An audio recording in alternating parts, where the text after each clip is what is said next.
माधवी के पति की 22 साल पहले मौत हो गई थी। उसके पास कोई धन दौलत नहीं थी और संपत्ति के नाम पर सिर्फ एक बेटा था जो इस वक्त जेल में बंद था। अपने उस घर में वो अकेली पड़ गई थी और उसके आंसू तक पोंछने वाला कोई नहीं था। माधवी ने बड़े दुख तकलीफों को झेलते हुए अपने बच्चे को पाल पोस कर बड़ा किया था। अगर माँ बेटे को जुदा करने वाली मौत होती तो माधवी सब्र कर लेती और उसके मन में किसी के लिए क्रोध न होता। लेकिन उन्हें जुदा करने वाले तो कोई और थे जिनके अत्याचार को सहना उसके लिए मुश्किल हो रहा था। माधवी के मन में बार बार उन स्वार्थियों से बदला लेने का विचार घूम रहा था। माधवी के लिए उसका बेटा ही सब कुछ था, जिसे देखकर ही उसे जिंदगी में आगे बढ़ने का हौसला मिलता था। माधवी का बेटा सुंदर होने के साथ ही बहुत होनहार भी था। माधवी ने उसकी अच्छी परवरिश की थी। उसकी गली के सारे लोग उसके बेटे की तारीफ करते नहीं थकते थे और यहाँ तक कि स्कूल के अध्यापक तक उस पर जान छिड़कते थे। माधवी के बेटे का नाम आत्मानंद था।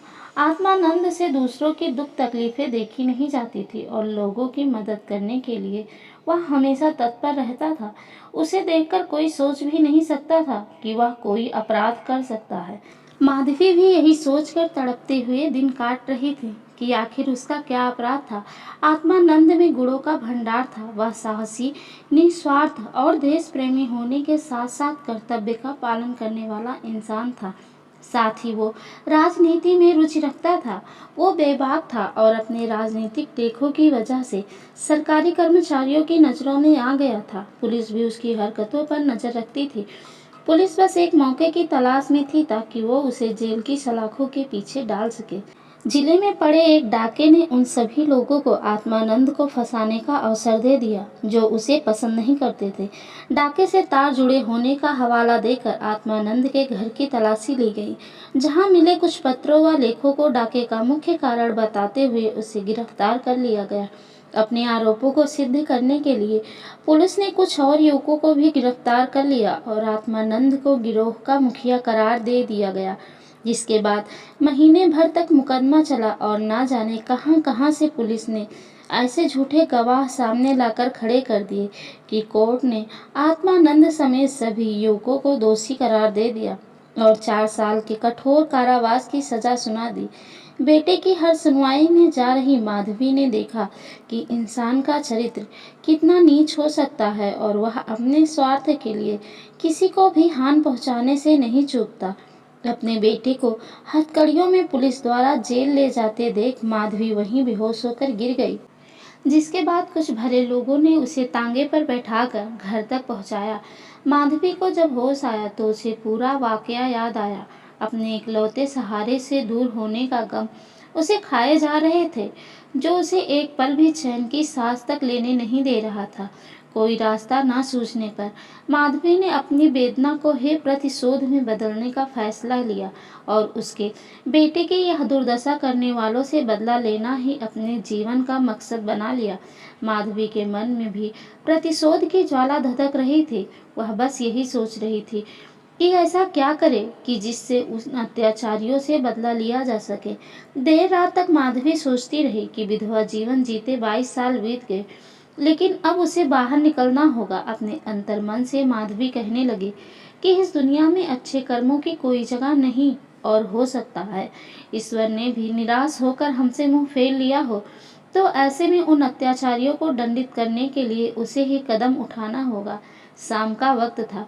लखनऊ में एक बड़ा सा बंगला झिलमिलाती लाइटों से सजा था, जहां दोस्तों की महफिल सजी थी और गाना बजाना हो रहा था। एक और मेज आतिशबाजियों से सजी थी तो दूसरी ओर तरह तरह के पकवान रखे थे। बंगले के चारों ओर पुलिसकर्मी तैनात थे, क्योंकि वह बंगला पुलिस सुप्रीडेंट मिस्टर बागची का था। बागची ने एक बड़ा मार्केट का केस जीता था, जिससे खुश होकर अफसरों ने उन्हें तरक्की दी थी, जिसकी खुशी में जश्न मनाया जा रहा था। मार्के का केस, जिसमें पुलिस बेगुनाह युवकों को झूठे केस में फंसाकर जेल में भर देती थी। यहाँ आए दिन उत्सव होते ही रहते थे। महफिल में रौनक बढ़ाने के लिए मुफ्त में गाने बजाने वाले, आतिशबाजियाँ और आधे दामों पर मिठाइयाँ व फल फूल उन्हें आसानी से मिल जाते थे। दौड़ धूप करने के लिए सिपाहियों की एक टुकड़ी हर वक्त उनके घर पर तैनात रहती थी। महफिल में गाने बजाने का कार्यक्रम समाप्त होने के बाद मेहमान अब भोजन करने लगे थे। दुकान से दावत का सामान ढोने वाले मजदूर उन्हें कोसते हुए वहां से चले गए थे। बस बाकी बचे मजदूरों के साथ एक बूढ़ी औरत वहां काम कर रही थी। वो बूढ़ी औरत चेहरे पर हल्की मुस्कान लिए अपने काम में मग्न थी। वह महिला कोई और नहीं बल्कि माधवी थी, जो बदला लेने के लिए मजदूर बनकर काम कर रही थी। महफिल खत्म होते होते सभी मेहमान जा चुके थे। इक्के दुक्के मजदूर बचा हुआ खाना समेट रहे थे। माधवी एक कोने में चुपचाप बैठी हुई एकटक सभी को देखे जा रही थी। सहसा मिस्टर बागची की नजर माधवी पर पड़ी तो वो उसके पास पहुंचे और बोले, तुम अब तक यहाँ क्या कर रही हो? कुछ खाने के लिए मिला या नहीं? माधवी ने नजर उठाकर बागची को देखकर कहा, साहब खाना तो मिल गया, लेकिन मेरे पास जाने के लिए कोई जगह नहीं है। अगर आपको ऐतराज ना हो तो मुझे यहीं कोने में पड़ी रहने दीजिए। माधवी की बात सुनकर बागची ने कहा, नौकरी कर लेगी बंगले में, बच्चे को पालना आता है क्या? बागची की बात सुनकर माधवी ने तपाक से कहा, जी साहब, बच्चों को अच्छे से खिलाना जानती हूँ। इसके अलावा घर के छोटे बड़े सभी काम कर सकती हूँ। बस मुझे एक मौका दे दीजिए। माधवी की ओर ध्यान से देखते हुए बागची ने कहा, ठीक है, तुम आज से ही काम शुरू कर दो। माधवी को बागची के बंगले में काम करते हुए 1 महीने से अधिक हो गया था। माधवी अपने काम में इतनी निपुण थी कि उससे पूरा घर खुश था। बागची की पत्नी का स्वभाव चिड़चिड़ा था और वह आलस और अपनी खराब सेहत के चलते दिन भर बिस्तर पर या सोफे पर पड़ी रहती और नौकरों पर चिल्लाती रहती। उसके स्वभाव के कारण बच्चे का ध्यान रखने वाली आया ज्यादा दिन न टिक पाती। माधवी उसकी जली कटी बातें सुनकर भी चुपचाप अपने काम में लगी रहती, इसलिए बागची की पत्नी को उससे कुछ खास शिकायतें नहीं थी।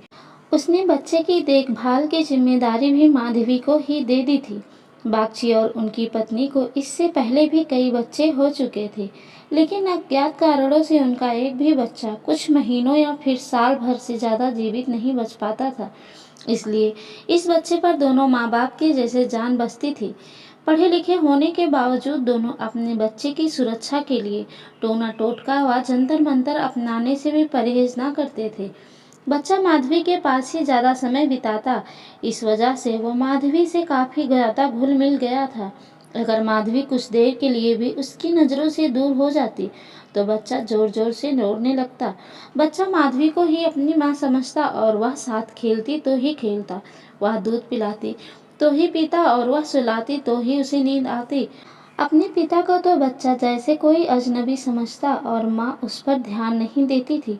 माधवी को लगा कि बड़े घर में काम करने से तनख्वाह अच्छी खासी मिल जाएगी, जिससे महीने का खर्च पूरा हो जाएगा, लेकिन यहाँ तो नौकरों से हर एक पैसे का हिसाब लिया जाता।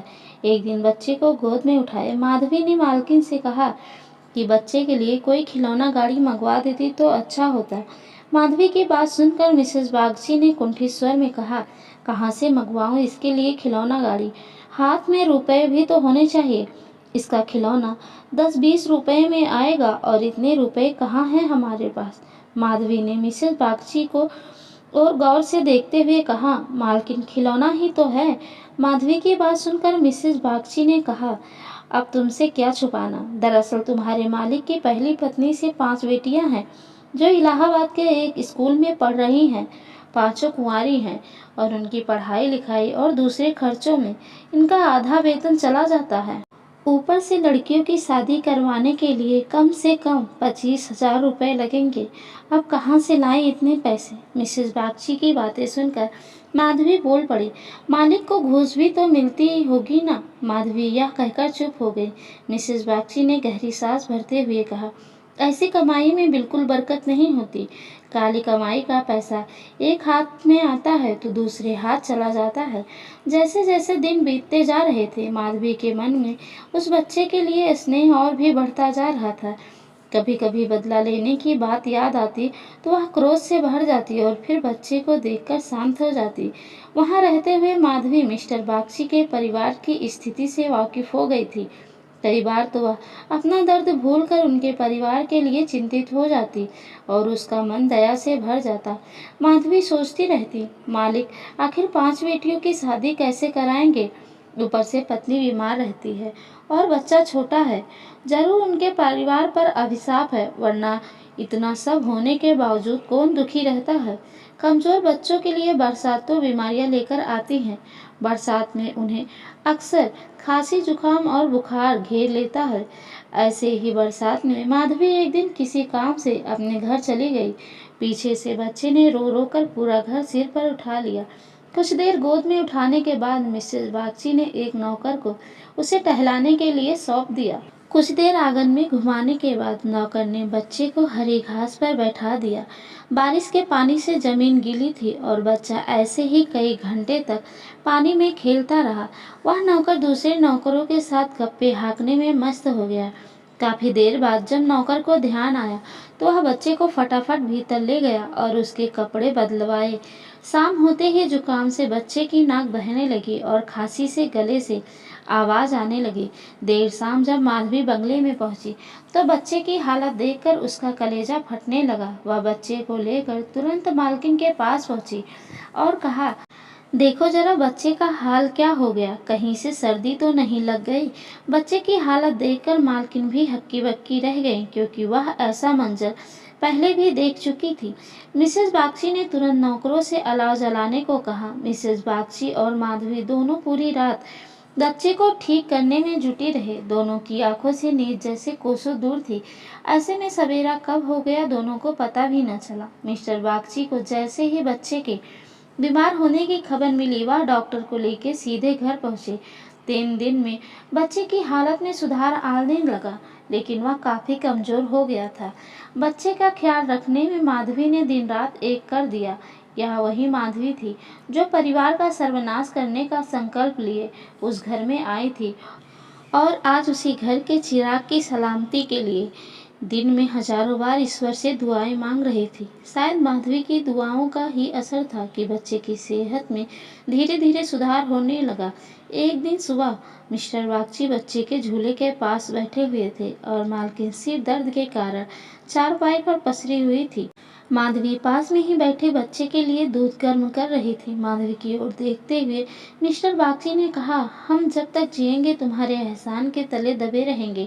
यह तुम ही हो जो बच्चे को मौत के मुंह से खींच लाई, वरना हम तो उम्मीद ही हारने लगे थे। इतने में मिसेस बागची भी उठकर पास आ गई और माधवी से कहा, तुम एक देवी बनकर हमारे जीवन के कष्ट हरने के लिए आई हो। आज अगर तुम ना होती तो पता नहीं क्या अनर्थ हो जाता।